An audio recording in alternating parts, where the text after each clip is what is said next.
Okay, the first order of business will be the approval of the minutes for the July 13th and the June 13th and July 9th, 2019 meetings. Mr. Chairman, I'll make a motion to approve the minutes as written. I'll second. All in favor? Aye. Opposed? Okay. Continued petition, 2019-15 SAT Development LLC. Mr. Chairman, just first, I just want to note for the record, you do have the May 2nd minutes on the agenda, but but the rest of the audience does not. That was already previously approved. Yes. That's why you're not voting on that. Yes. Thank you. Please move on. Okay, so we've got a continued petition for SAT Development LLC, State Street and Thames Street. So we will have a discussion amongst us how we feel about this, correct? Sure. Mr. Chairman, I just want to note for the record that the members of the zoning board were provided with a packet of materials from the early 2000s dealing with the previous approvals of this. This was mutually agreed upon by council for both sides, what was going to be provided. And I just want to ensure that all the board members did receive that. That was about 2 weeks ago you received it. I received it. Anybody not receive it? Okay. Did you not receive it? Okay. It was by email. And was it a hard copy? Okay, all right. Okay, good. And then the other thing was about a little over a week ago, you would have received, forwarded, sent from me directly, because Ed was away. There were a pair of 2-page supplemental memorandum. Anybody not received that? Okay. So let the record reflect that no one is indicating they did not receive that. With regard to that, I just want to make one note. On the objector's supplemental memorandum from Mr. McGilvery, on the second page, there's a paragraph that starts, the objectors would like to correct the misstatement made by architect John Lust. And then there's a couple of sentences talking about what Mr. Lust's plan would or would not want. And I just want to indicate to you that is in no way testimony. Mr. Lust, the hearing was closed. Mr. Lust is not testifying to that. Mr. McGilvery cannot testify to what Mr. Lust would or would not say. He can draw conclusions from what was said at the hearing, as both sides do. They've actually taken the same materials from 2007 and drawn opposite conclusions as to the parking deck. That's for you to decide, but there cannot be introduction of any new facts by way of a memorandum. So, Mr. Tights, I would just object to clarification. I think or the classification or description of that is such, it was rather a conclusion drawn from his testimony as to how many variances would actually be needed. If you look at his presentation, that's the conclusion. Ms. McGilvery, I'm looking at your language in the memo, and your objection is noted. Thank you. Thank you.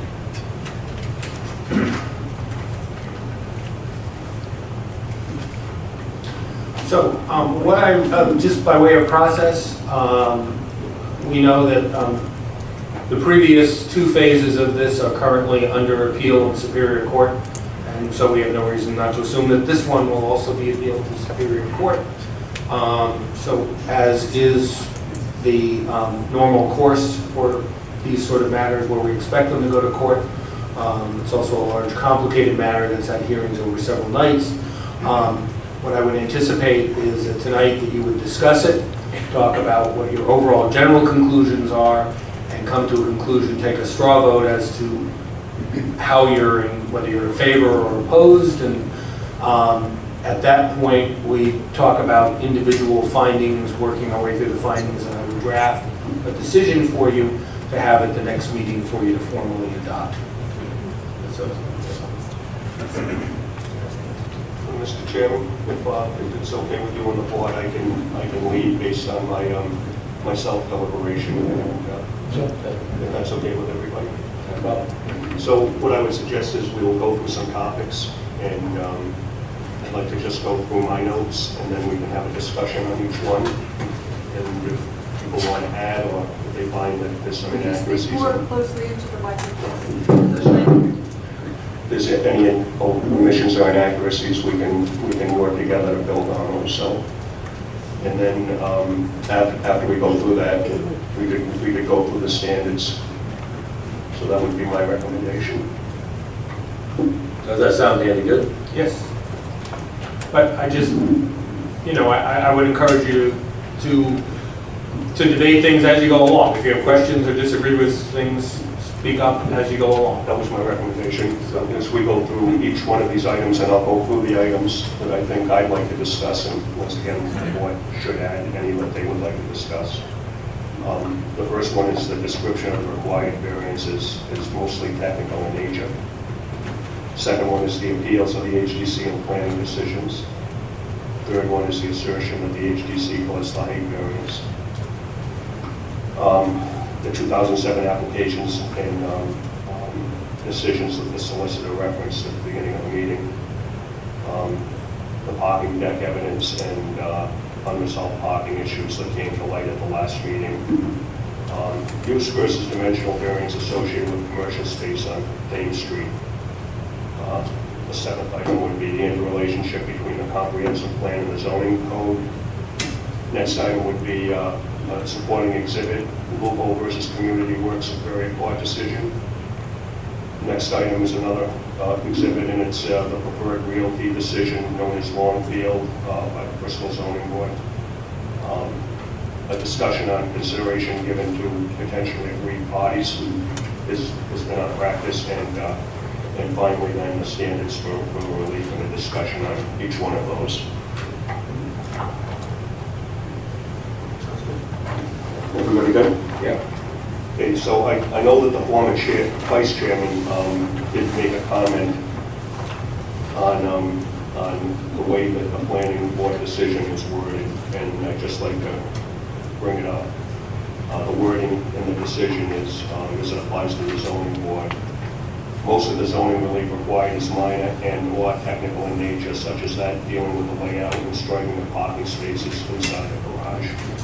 I don't agree that it's minor in nature. I think we're looking at many variances of a relatively large magnitude.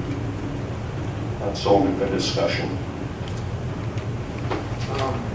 Yes, there was a matter that the applicant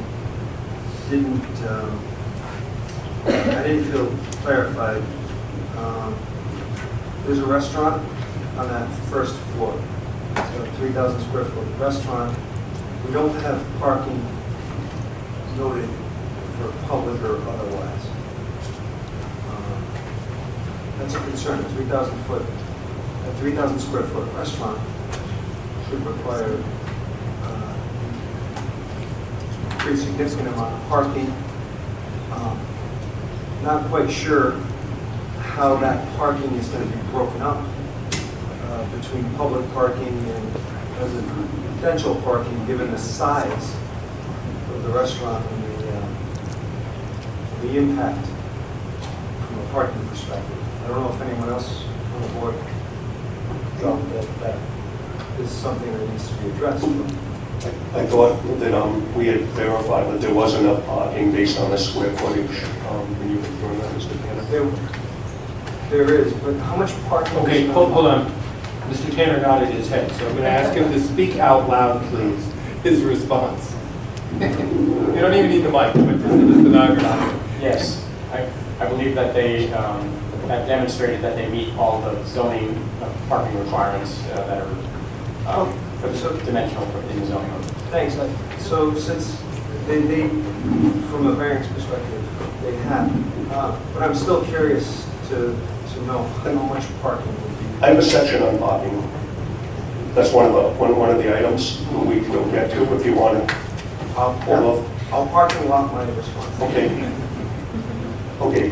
Just for the record, during the testimony before the zoning board for this application, the appeals were mentioned many times, and both of those decisions were reached by a simple majority, and to clarify, the final vote reflected an absence on part of the HDC and the resignation of the planning board. The decision not to reverse the I decision don't was... think the mics work, Mr.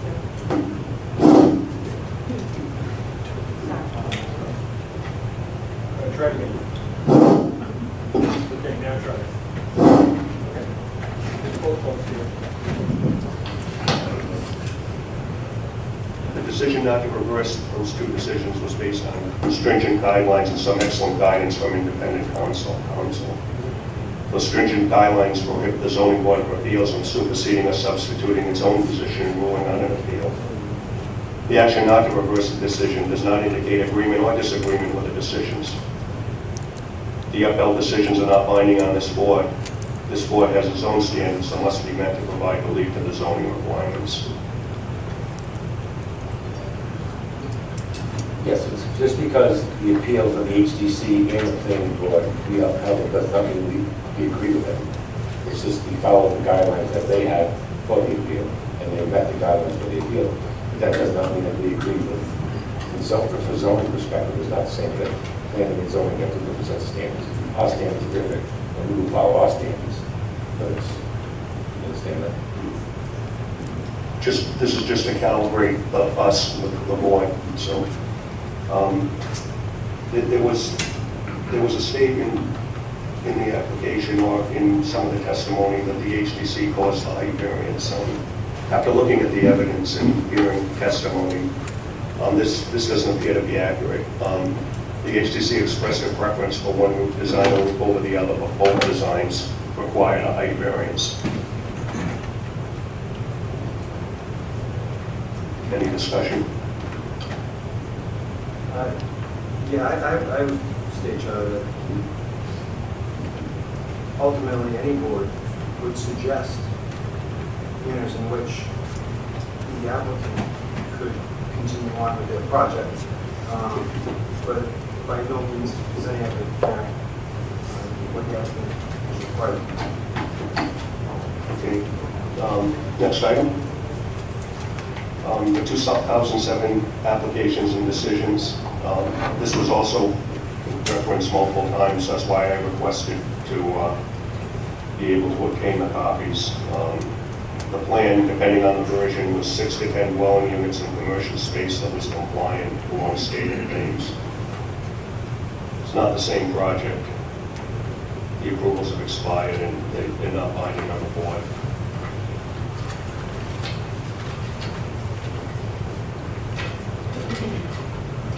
Agreement? It's very clear on that. Actually, it would be helpful if people found the same thing, you know, in their research. And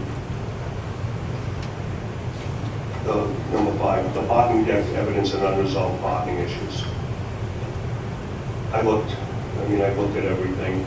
I could find no evidence that any town entity required the construction of the parking deck. It's conceivable that they said you need parking, but I don't see any evidence. And we offered to receive it during testimony. I'm sorry, but I do believe it was noted that the parking deck did receive... Could you speak closer to the microphone, please? I can. But the parking deck did receive a variance in regards to landscaping. Right. So my only challenge with the parking deck being a requirement is that we made it a requirement. And this board, at a different time, also created a variance or approved a variance for no landscaping around that road. I'm just trying to respond to the planning board was required, and I can't find it in there. It's not apparent to me after the testimony if the deck is going to be retained or replaced. I know that initially during the appeal period it was going to be torn down, and then I did hear some testimony that it wasn't really going to be torn down, but it may not matter. The real estate expert witness indicated the garage cost would be $2 to $2.5 million, so if it's not going to be torn down, I guess that could be a potential savings.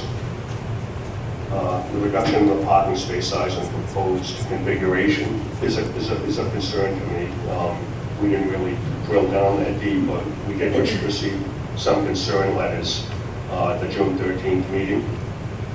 I don't think we're going to have the opportunity to adequately address this because we closed the public hearing, but there were, and one of the reasons that the people may not have came, there was a reference to a non-objection clause to phase 3 in the purchase and sale agreement, according to one of the letters. That was just my finding. You guys think about this topic? Well, I'd want to review, the only way we get to it, I don't even know if we can continue since we closed the public hearing. I would want to drill down through that.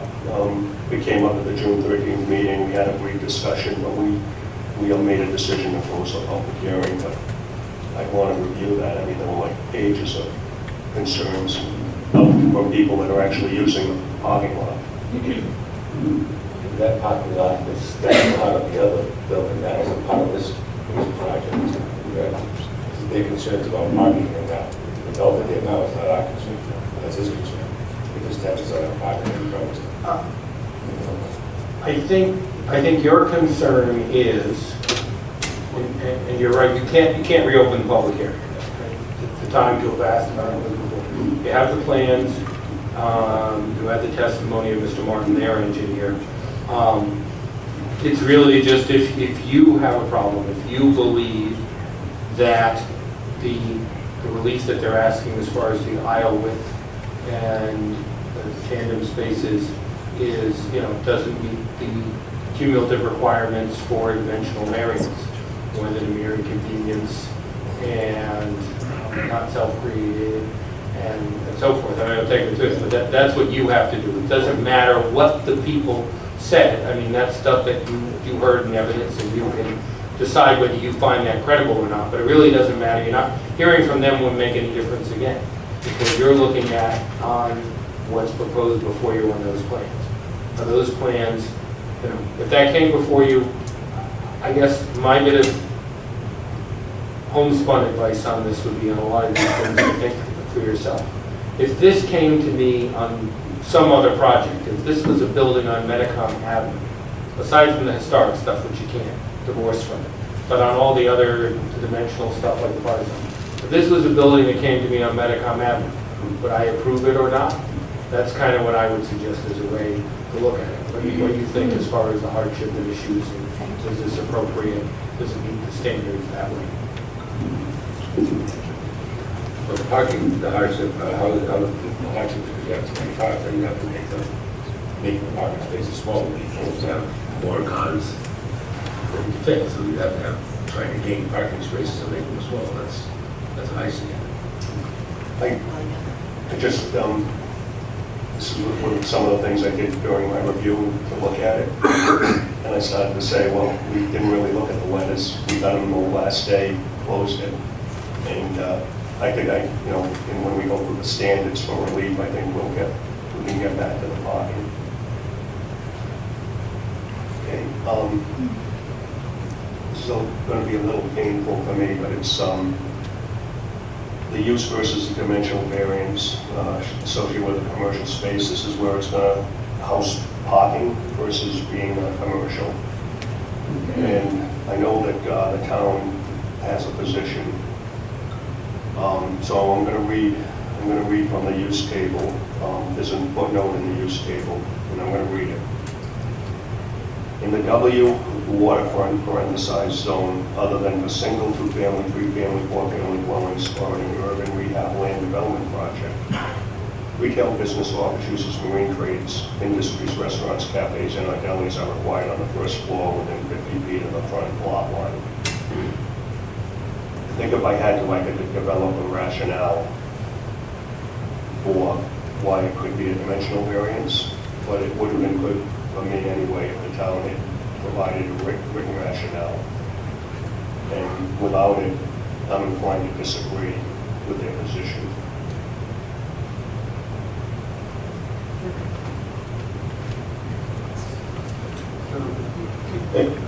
I would like to readdress the solicitor's comment. with respect to if this property was on Medicom. So if we were to address this property as it was on Medicom, Medicom's a little different in Bristol than it is pretty much anywhere else. Their front yard setbacks, they're fairly extreme and pose considerable hardship for a business, given if it's an existing property. I was only talking about it for the parking stuff. Okay. I think this is unique. This is the W zone's the only place that has this requirement. So I don't think this is something that would translate to that. I was only talking about the issue of the parking spaces and striping and aisle width. That's what I was talking about. Okay, all right. Thank you for clarifying. So, I think we went backwards to the parking deck, I think. Sorry, guys. You want me to, that's okay. You want me to go through this dimensional variance versus use again? Please. Exactly. Okay. The town has a position that it's a dimensional variance not to have commercial space on the first floor. I would have liked to have seen the decision in writing, but without it, I'm kind of inclined to disagree that it's a dimensional variance versus a use. So I'm going to read that footnote that's in the use table. In the W waterfront zones, parenthesize waterfront, other than for single, two-family, three-family, four-family dwellings or an urban rehab land development project. Retail business, office uses, marine trades, industries, restaurants, cafes, and delis are required on the first floor within 50 feet of the front lot line.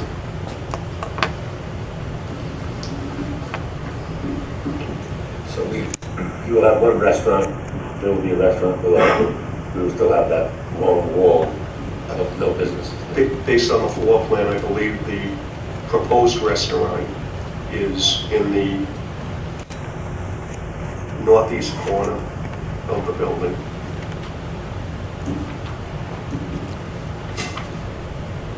So the way I read the code is, and in the original plan from 2007, it was all commercial. I'm just questioning why the town thinks it's a dimensional variance versus a use variance. Yeah, Mr. Tim. Do you want me to? Yes, definitely. Yes. These referenced in the staff report, but that topic is discussed in our Right. This is not a case where there is no commercial use on the first floor. There is commercial use along the State Street side and along a portion of the Thames Street side. And then there's the opening between the buildings, where you wouldn't have it no matter what. And then there are the other areas for which the relief is sought.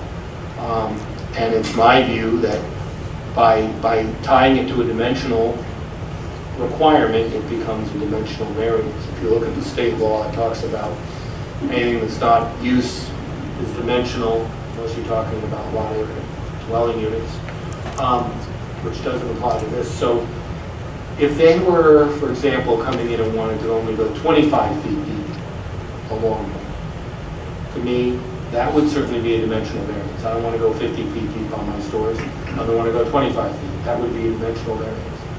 I only want to go 10 feet deep. I only want to go 0 feet deep. As long as there is the use, if there were no use at all along the street frontage, if it were only on State Street and none at all on Thames Street, I might feel differently. If there were none at all, but there is all of the State Street side and a significant portion of the Thames Street side.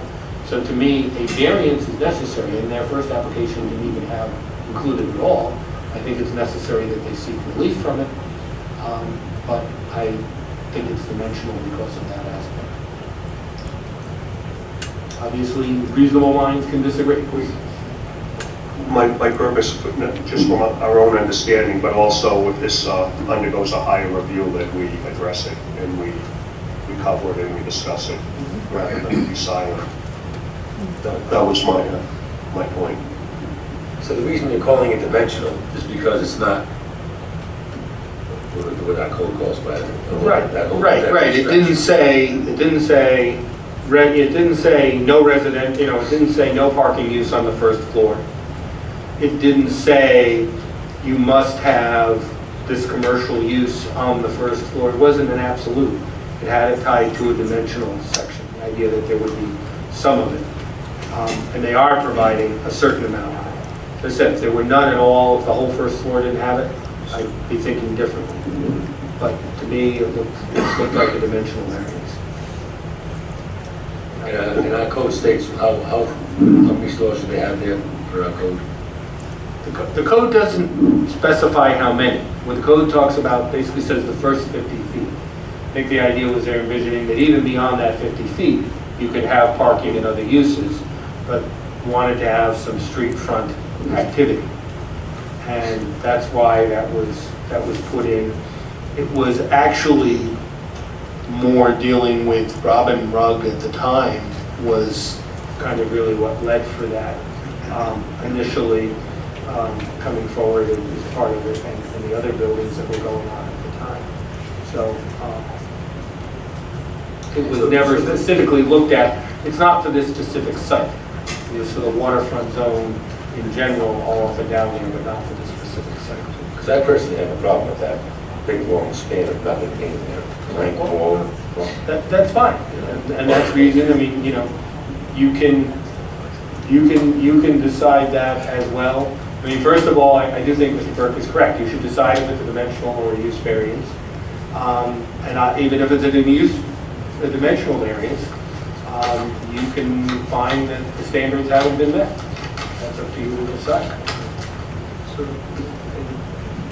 just to elaborate on that point, there is commercial use on the first floor.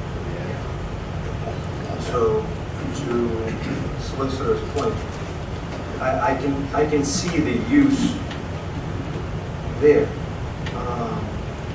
Now, whether or not we're comfortable with it being one single use, because I do think that this property is fairly unique, or this particular application is fairly unique, because it could be perceived that it's typical properties, the Thames Street, as we've seen, that have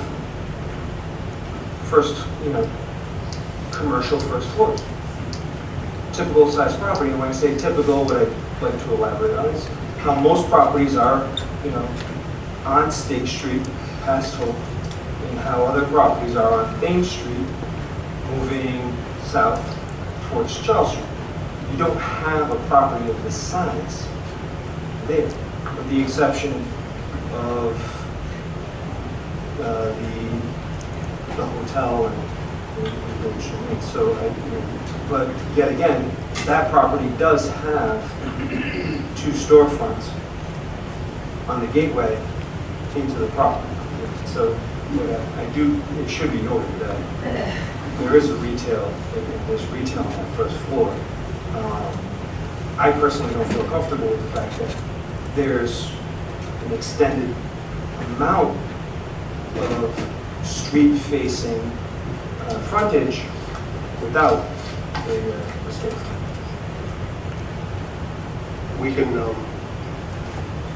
I think when we go through the standards, there's another provision if it's a use or dimensional. So if it's a use variance, I did put that in my notes that when we go through the standards, if we decide at some point that it's a use variance, I said that I could come up with a rationale, and it was right, it was in there, but I just wanted to make sure we covered it and agreed.